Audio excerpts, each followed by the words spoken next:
Broadcasting live from the mountains of Montana, get ready for an hour of pure, unapologetic conservative talk radio. Liberals beware, because this is the Wise Conservative Show. Hello and welcome to another episode of the Wise Conservative Show. I'm your host, Connor Wise. Now, just today, actually, was the scheduled day that the kids set up for walkouts in middle schools and high schools across the entire nation. So it ended up, a lot of schools embraced it, obviously, because schools are very liberal, so they're going to embrace something like this. Thousands of students walked out at 10 o'clock, I believe, for 17 minutes to represent the 17 people who died in the Parkland shooting, which was already a month ago. Nearly 3,000 of these protests were reported nationwide. Apparently, it actually did take place in schools from elementary schools, even in some college classes. And it took place in a whole different variety of ways. Some took in roadside rallies to honor these shooting victims. Others were demonstrations in the middle of school gyms or on football fields. And in Massachusetts, Georgia, and Ohio, students went to the State House to lobby for new gun regulations. So these walkouts were loosely violent. So this took place across the entire nation. I have a few quotes from some of the people who took part in this. And then I'll get to my views on this entire situation and my views on what exactly happened. So here's a quote from Maya Homan from Palo Alto, California, who said, quote, 17 people are dead, and I am no longer willing to listen to politicians who deem my life less valuable than a piece of metal. Now, I'll get to that quote in a little bit. All of the statements that these kids were making as they walked out of high schools and middle schools and what have you, they were all just quotes like that, quotes that actually mean nothing and that have no real value in the real world. These people, they know nothing about what they're trying to talk about. They don't know any of the statistics behind gun control. They don't know any of the policies that could even be implemented. They don't even know the policies that we have currently. Now, I guarantee, because, it's just kids, I guarantee that the majority of the people who participated in these protests did it because they just wanted to get out of class for 20 minutes. I guarantee probably 90-95% think that they know how to legislate. These are the people who... something that the majority of people who are trying to ban it don't know 1 ounce about.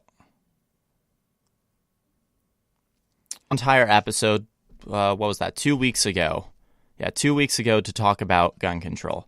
And it touched on, of course, a lot what's been happening since the Parkland shooting. It touched on all the kids who were organizing this from that school.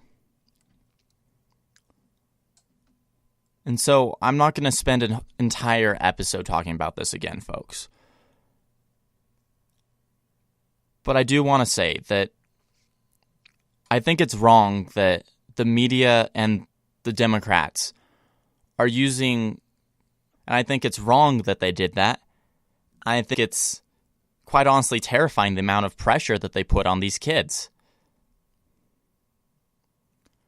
They said if you disagree with these people on gun control, then you don't care about those who died. And that's what they've been saying since the very day of the shooting. They didn't take 1 second to even reflect on the event. The second it happened, they were saying that.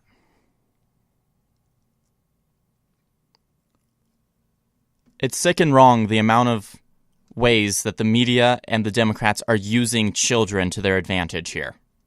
It's disguised. It's the agenda that they've been pushing after every single mass shooting. They haven't changed one bit.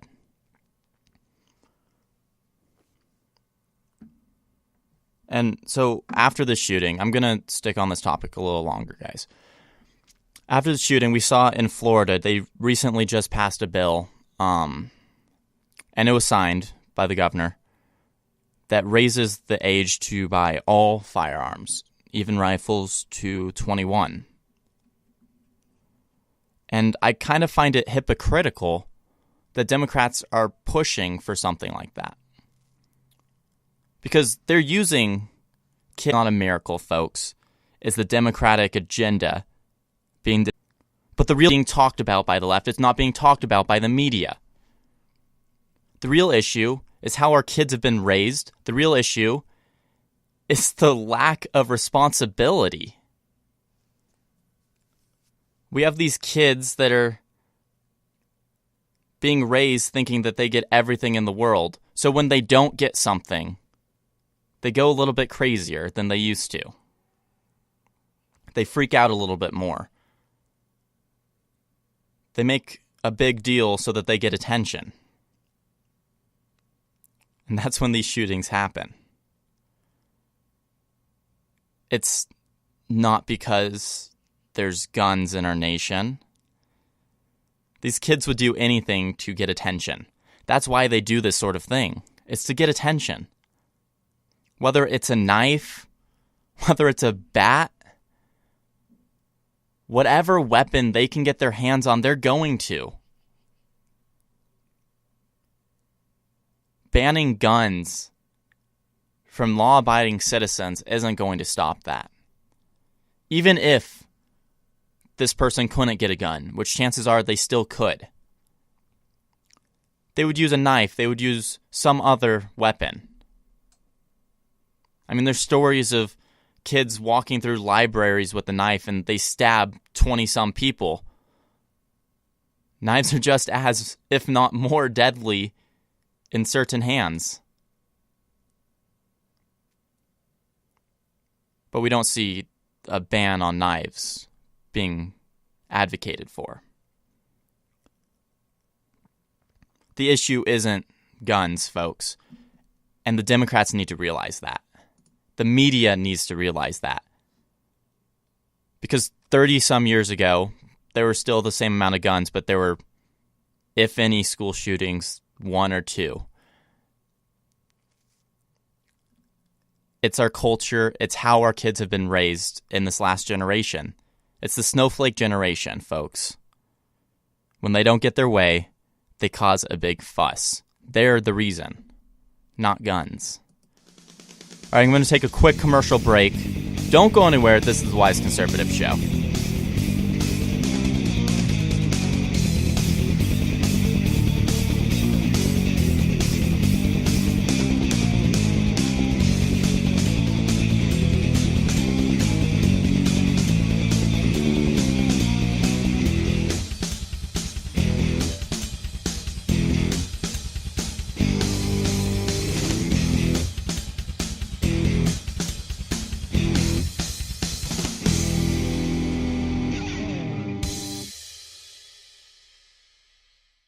Hey everybody, Connor Wise here with an exclusive sneak peek of the Wise Conservative Show. Don't go anywhere, I'll be right back. With universal health care, which is essentially the next step beyond Obamacare, this is where Democrats want to take the country. This is where the left wants us to go.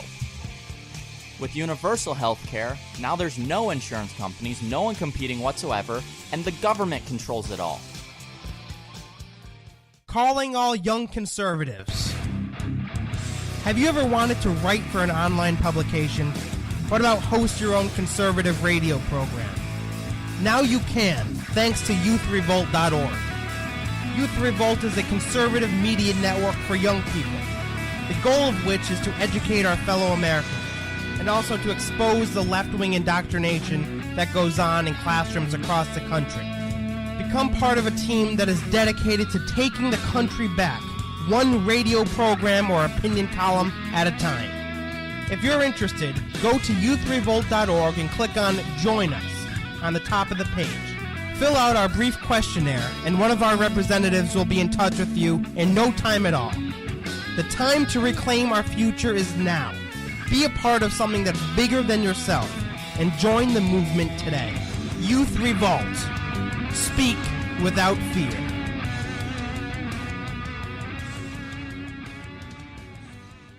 My friends, I'm going to be blunt with you. There are a lot of frauds out there today. People who claim to be conservatives and yet, in one way or another, believe that more government is the solution to our problems.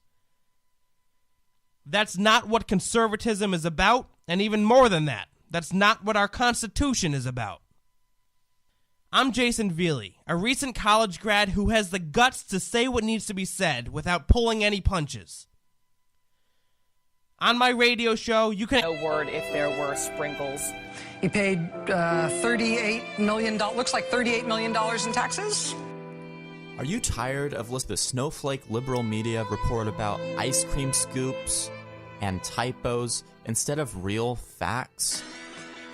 Well, at the Wise Conservative Show, we promise you that we will not report about Kofifi, but instead about the truth. Instead, about the facts about what's going on in our nation. Join us every Wednesday at 6 p.m. Pacific Standard Time on the Wise Conservative Show for your dose of unapologetic conservative talk radio. The Wise Conservative Show, only on Youth Revolt.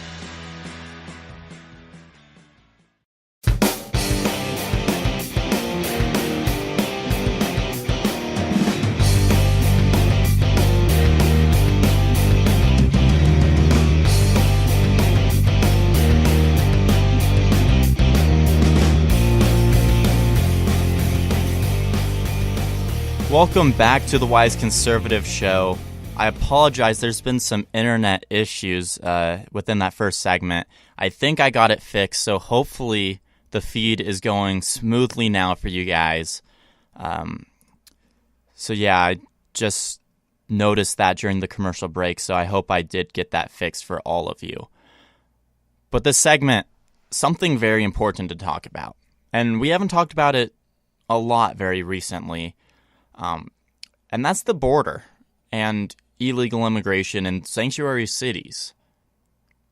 So this has definitely been more of an issue lately that's been talked about as Donald Trump just visited San Diego in order to actually look at prototypes for the wall and in order to actually talk to, I believe it was U.S. Marines. He gave a speech to them. I don't have that audio for you guys, but I do have a lot of information on these sanctuary cities. But starting off, a U.S. Border Patrol agent who actually attended President Trump's review of the prototypes said the president's presence alone was highly valued among the Border Patrol agents. Of course, Donald Trump's been a much bigger supporter of Border Patrol and of border security than our previous administration, and I'm sure that these agents are very happy to have a president that's finally supporting them instead of draining their funding. Terrence Shigg, who is the president of the San Diego chapter of the National Border Patrol Council, praised Trump for taking time to see the environment that the agents actually have to work in. He said, quote, "I think for our guys, the fact that he was there, he really didn't even have to say anything. A lot of the points that he touched on as far as the building and the wall and the building of the infrastructure that we need to do our job safely and to protect the public, that's what our guys really enjoyed hearing." And Shigg said that it's easy to prove that walls are effective, pointing out that the San Diego border is already protected by a barrier. He continued with, quote, "You can look at the businesses and homes that have sprouted up. The crime rate has gone down." He also addressed the state sanctuary state status as saying it is, quote, "a dangerous thing for the community, a dangerous thing for the law enforcement officers, because that just gives the criminal element more of a reason to come to California." And he's exactly right. What we've seen ever since California officials have been blatant about welcoming illegal immigration is crime rates skyrocket. We've seen the terrible effect of this in all of the sanctuary cities and sanctuary states across the nation. And it only makes sense. These people are coming here illegally. That's already a crime in of itself. They're not going to want to regard other laws. If they got away with that crime, with getting around the law that way, why are they going to regard the other laws? And the thing is, they don't, and we've seen that. And now we also see the Angel families who are now attacking, basically. No, I won't say attacking. They're calling out the Oakland mayor for trying to call him out to get prosecuted for thwarting the ICE raids. If you don't know what happened, basically Oakland Mayor Libby Schaaf, she sparked national outrage when she preempted the raid in Northern California by ICE by announcing the raid on Twitter to warn illegal immigrants. I covered this on my show. It was a while back. But basically, she announced the top secret raid that was about to happen so that these criminals could get away from law enforcement agents. Attorney General Jeff Sessions said in a speech just last week, in which he also announced a lawsuit against California for its sanctuary policies, "How dare you," to this mayor, which he basically was angered that this mayor would go out of her way. She went out of her way to tweet out the details of a raid. She went out of her way to protect criminals. He said, quote, "How dare you needlessly endanger the lives of our law enforcement officers to promote a radical open borders agenda." Similarly, President Trump said on Tuesday, quote, "What happened in Oakland was a disgrace to our nation." And I agree with both of those statements, folks. In my mind, it should be punishable by law enforcement if you're helping out these illegals like this. I mean, you're aiding and abetting a criminal, especially when you're warning them of ICE raids. Folks, this raid still picked up hundreds of illegal immigrants, but ICE officials say that hundreds evaded capture because of this, including many hardened criminals who are part of gangs who are making our communities much more dangerous. Since then, a number of California Democrats have backed Schaaf, while House Minority Leader Nancy Pelosi slammed the raid as unjust and cruel. Of course, the Department of Justice is reviewing Schaaf's actions with that tweet. So, I mentioned at the very beginning of this the Angel families who are calling out this mayor. If you don't know, the Angel families are those who have lost their children due to the actions of illegal immigrants. Don Rosenberg, who is an Angel dad, his 25-year-old son, Drew, was killed in San Francisco in 2010 when an illegal immigrant driver from Honduras hit his motorbike. He says that Sessions' Department of Justice needs to have Schaaf prosecuted. He said, quote, "Put her in jail. You'll see the stuff stop. These people aren't willing to sacrifice their lives and careers for people who are here illegally. They'll be like cockroaches scattering when you turn the light on." Schaaf and other liberal Democrats have claimed that they are working to make these communities safer, partly by encouraging those here illegally to cooperate with authorities about more hardened criminals. They say that, though. That's what they say in their statements to the press. But then we see them in action. We see them telling illegals when these raids are coming. We see them telling these people that it's okay for them to vote, that it's okay for them to break the law, that they did nothing wrong. Schaaf said in a statement, "It is Oakland's legal right to be a sanctuary city, and we have not broken any laws. We believe our community is safer when families stay together." You see, that's typical politician arguments there. She didn't say anything. But this is what Democrats are basing their entire thing on. They're saying that keeping these illegal immigrants' families together is going to make their communities safer somehow. That their communities are going to be better off by this. But in reality, we see crime rates skyrocket. We see gangs increase their membership, and the violence between those gangs skyrocket. Robberies up in numbers there, because these are criminals. And listen, not every illegal immigrant is going to come to America and rob someone or join a gang. That's not what I'm saying. You can't group every single one of them into that. But see, the Democrats are doing the opposite. They're grouping every single illegal immigrant into the group of those who aren't going to commit more crimes. And I think that's actually worse, folks. Because then you're ignoring the crime that's happening. Not only are you ignoring the fact that they're illegally coming into our nation, but you're ignoring those who are committing these very serious crimes. I've said this before, and I still believe that is very true. Democrats don't actually care about these people. They don't care about whether these illegal immigrants have a good life, whether they have a great family in America, they have a great job in America. They don't care about that. The only thing they care about is votes. And that's why you see people like our former president of the United States, while he was still president, calling for illegal immigrants to vote. That's why you see these people not wanting voter ID laws.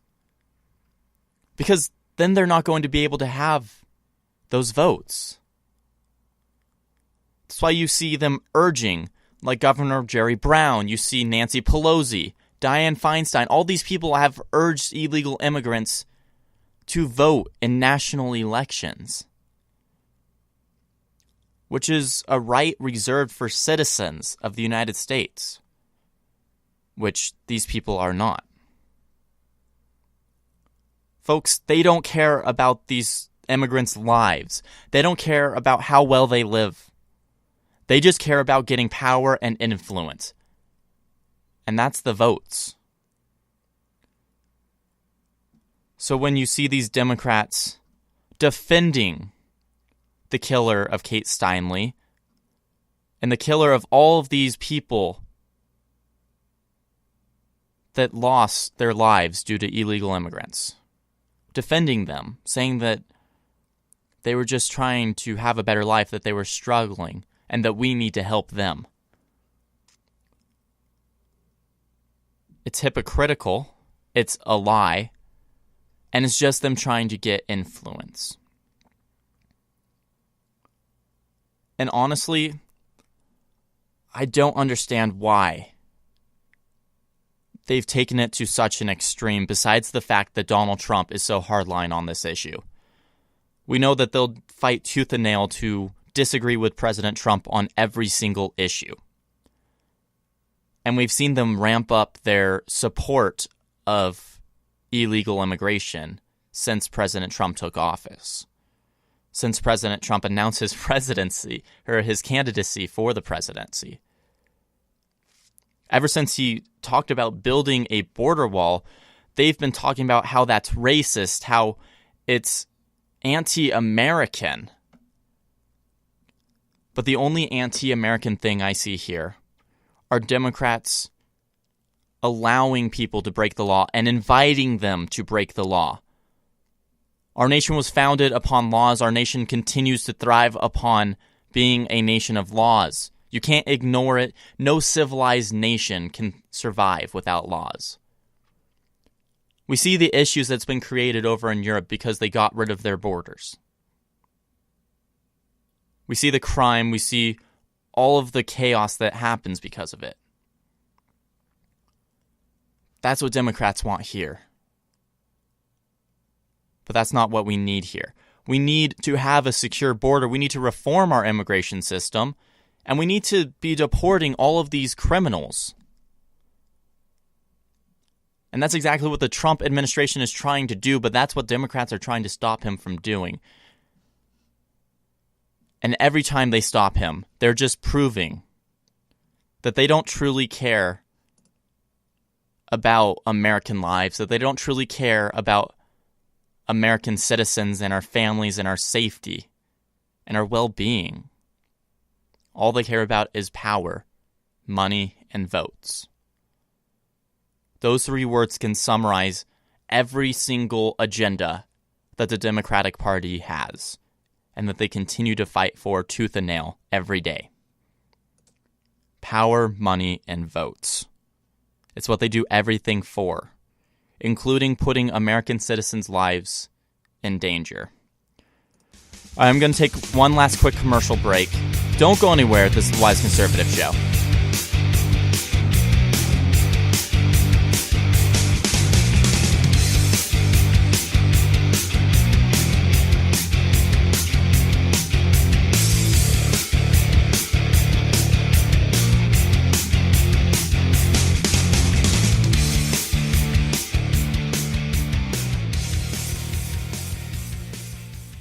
Hey everybody, Connor Wise here with an exclusive sneak peek of the Wise Conservative Show. Don't go anywhere, I'll be right back. What it means to be a conservative is very simple. It means that you want to protect freedoms and liberties. You want to protect the Constitution and limit the government. It's a very simple definition. It's a very simple cause to follow. And this is what a lot of people do kind of value conservatism as. Ever wanted to learn the history of the Israeli-Palestinian conflict in less than 10 minutes? Are you looking for the truth about the so-called gender wage gap? Well, my friends, I'll let you in on a little secret. Prager University is a source that I use all the time when preparing for my show, the Jason Veely Program. Dennis Prager and his team have put together a remarkable organization that seeks to explain and spread Americanism through the power of the internet.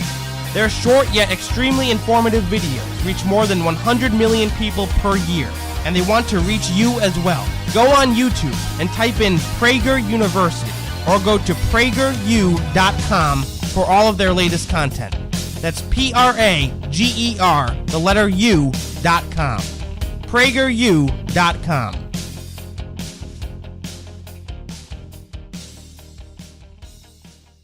Hey everybody, Connor Wise here with an exclusive sneak peek of the Wise Conservative Show. Don't go anywhere, I'll be right back. With universal health care, which is essentially the next step beyond Obamacare, this is where Democrats want to take the country. This is where the left wants us to go. With universal health care, now there's no insurance companies, no one competing whatsoever, and the government controls it all. Have you ever wanted to stand up to your liberal professor?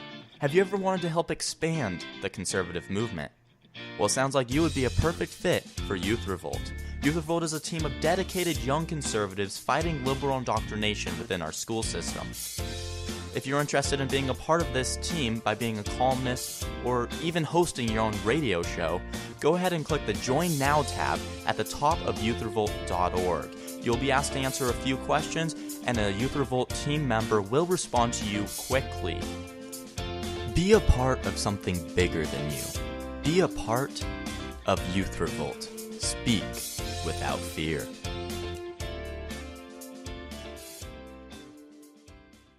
If you got a business, that you didn't build that. Somebody else made that happen. Get out of here, you idiot. Sorry about that, folks. Jason Veely here, host of the Jason Veely Program. I'm a 22-year-old conservative who is fired up and ticked off at the direction the progressive left have taken this country.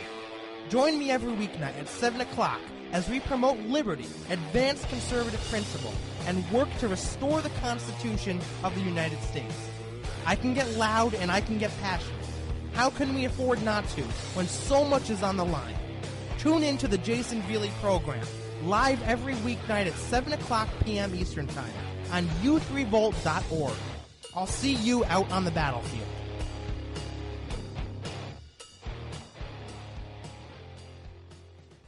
I was assuming that it meant coverage, but if he says that there's a small group of people who understood what it was, so I'm like, what is it? What is confetti? It gets 2 scoops. You know, everyone around the table gets 1, and no word if there were sprinkles. He paid $38 million, looks like $38 million in taxes. Are you tired of listening to the snowflake liberal media report about ice cream scoops and typos instead of real facts? Well, at the Wise Conservative Show, we promise you that we will not report about Kofifi, but instead about the truth. Instead, about the facts about what's going on in our nation. Join us every Wednesday at 6 p.m. Pacific Standard Time on the Wise Conservative Show for your dose of unapologetic conservative talk radio. The Wise Conservative Show, only on Youth Revolt.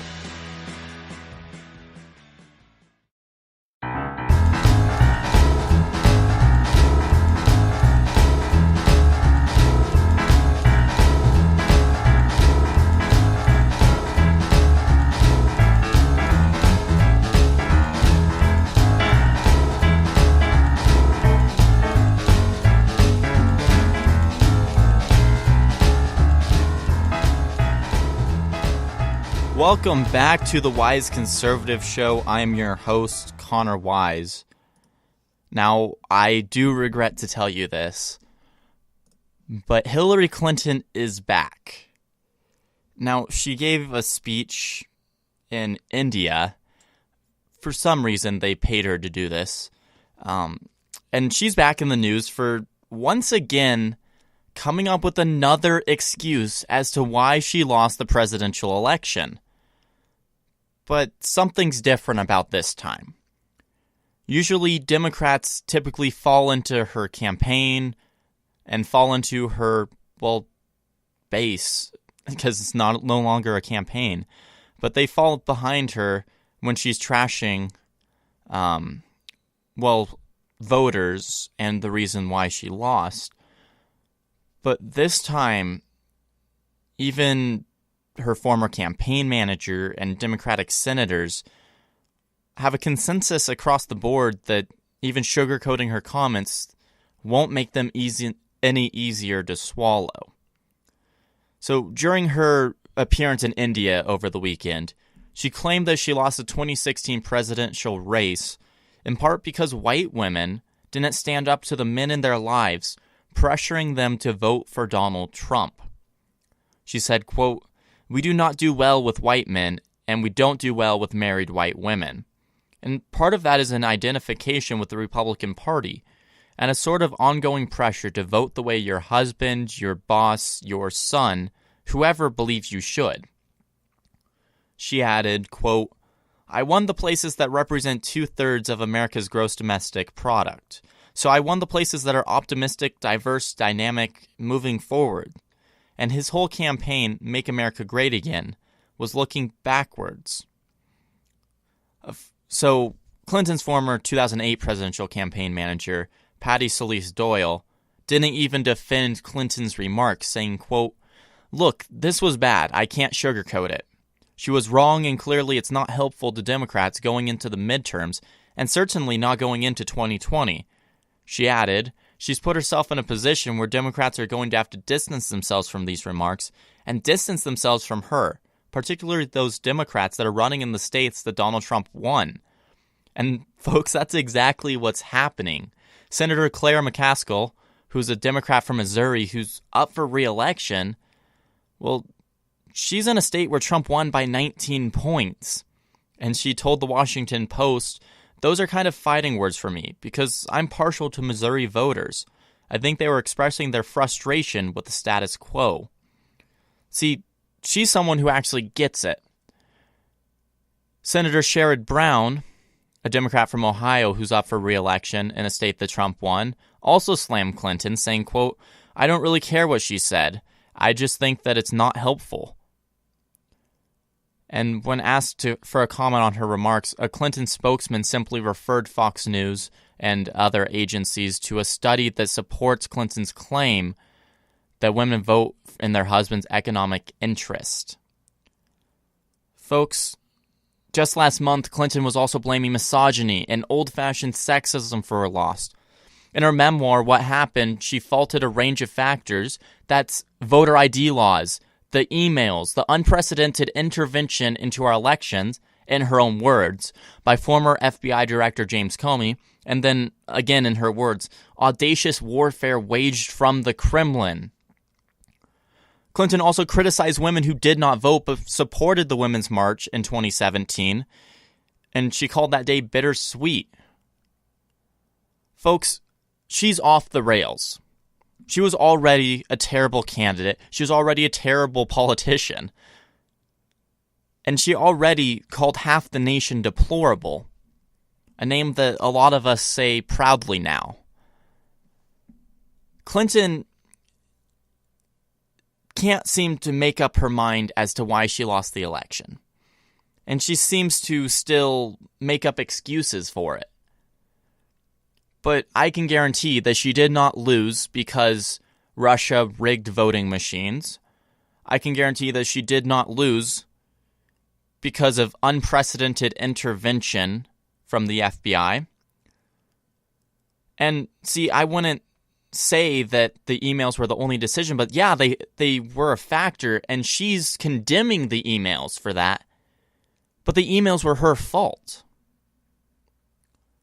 It's not because of misogyny, it's not because of sexism, and it's not because men are forcing their wives to vote the same way.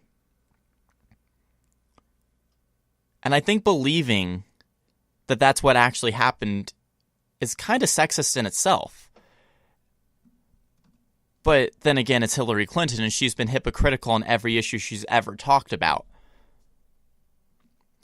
When I saw her name in the headlines again, I have to tell you, I was a little sad because I thought we had finally gotten rid of her name. But at the same time, I was a little happy because I knew it was going to be some hilarious excuse as to why she lost the presidency. And this probably won't be the last time that she blames something for her loss that isn't the truth. So we'll just have to keep tuned and keep looking to see what she's blaming next time. So now, a New York congressman, sticking on the topic of Democrats here, a New York congressman, Joseph Crowley, said that Republicans must stop invoking House Minority Leader Nancy Pelosi in attacks on Democratic candidates. So Crowley is a Democrat who represents Queens, and he's the chairman of the House Democratic Caucus. So he was asked about the Pennsylvania special election candidate, Conor Lamb, and how Conor Lamb distanced himself from Pelosi during his campaign against Rick Saccone. And Crowley said that it was inappropriate for the GOP to use Pelosi to cast criticism on Lamb. He said, quote, Conor really localized the issues, adding that Republicans supporting Saccone tried to nationalize the race. Quote, the Republicans' attempt to use Nancy Pelosi is failing them at this point. And I think, quite frankly, it's sexist. Folks, I really want to see, because I'm sure they have it, they have to with all these arguments that Democrats always use. I want to see the flyer that they send out to every single Democrat that has a list of insults, a list from sexist, racist, misogynistic, homophobic, Islamophobic. I want to see that flyer because they have to be sending it out. Because it seems like every time anything happens, they have the same response. It's sexist, it's misogynistic, it's Islamophobic, it's racist. It's always the same response. So they have to be telling them to use these illogical arguments. Because I don't know how anyone with a brain can look at political attacks and call it sexist just because it's a woman involved. Anyone with a brain wouldn't even go anywhere near that ballpark in terms of what happened.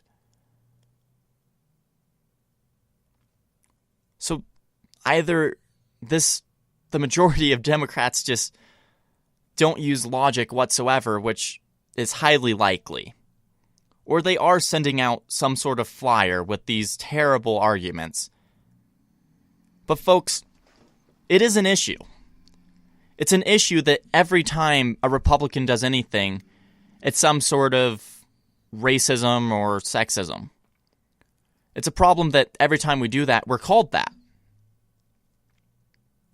And then the media latches onto it and they're like, yep, he was sexist, he was racist, because he said that we need to secure the border. He said that Nancy Pelosi should retire.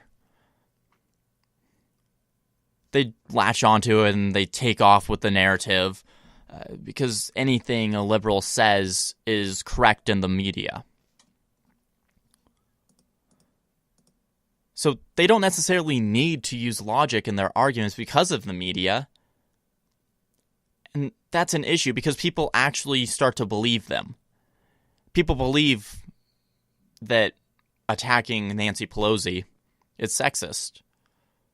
People believe that wanting to secure our border is racist. People believe that wanting to attack terrorism directly is Islamophobic. And that's because the media latches onto these liberal narratives, latches onto these weak and illogical arguments from the Democrats, and portrays them as facts. So we have all of the brainwashed snowflake millennials who latch onto that and they believe it, and then they start yelling those words too, and more people hear it and they start believing it, and this liberal indoctrination just continues down the line. All from some illogical and completely false argument. But I find it hilarious because these arguments are always very hypocritical. They're always blaming someone for being racist or being sexist in an issue where race or sex is nowhere to be seen. And so you know that they're the ones actually being racist or sexist because they're bringing race or sex into an issue that doesn't even involve it. They're thinking about it when they shouldn't be. And of course, conservatives point them out on this all the time, but the liberal media just ignores that aspect. The snowflake millennials ignore that. And they just continue to spout out these lines that Democrats have drilled into their minds. But we all know, those of us who actually think about things, who use logic in our arguments and facts in our arguments, we all know that Democrats are really the ones who are racist. We all know that Democrats are the ones who are sexist, who are all of these different terms, because they're the ones who implement it where it does not belong. Because they're the ones who implement it in an issue that's completely unrelated. We know that they're the ones that are guilty, not the Republicans. That's all for today's episode of The Wise Conservative Show. I'm your host, Connor Wise. Find me on Spreaker.com, YouthRevolt.org. Go ahead and like The Wise Conservative Show on Facebook. Find me on iHeartRadio, TuneIn Radio, and even iTunes. Make sure you subscribe to the podcast on all of those different places. I'd like to thank you all for tuning in, and as always, God bless.